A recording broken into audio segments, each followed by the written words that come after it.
Namaste everyone. As we get ready for the Festival of Lights, let's create something truly special. This Diwali, let's not just decorate our homes, but fill them with our own light. Making a lantern with your own hands is an act of intention, connecting you to the festival's deep meaning, the victory of light over darkness. In a world of mass-produced items, there is a profound joy in crafting a beautiful lantern that carries your own unique light and joy.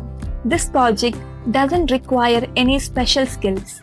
With just a few simple materials, you can create a shining symbol of your connection to the true spirit of Diwali. Let's start!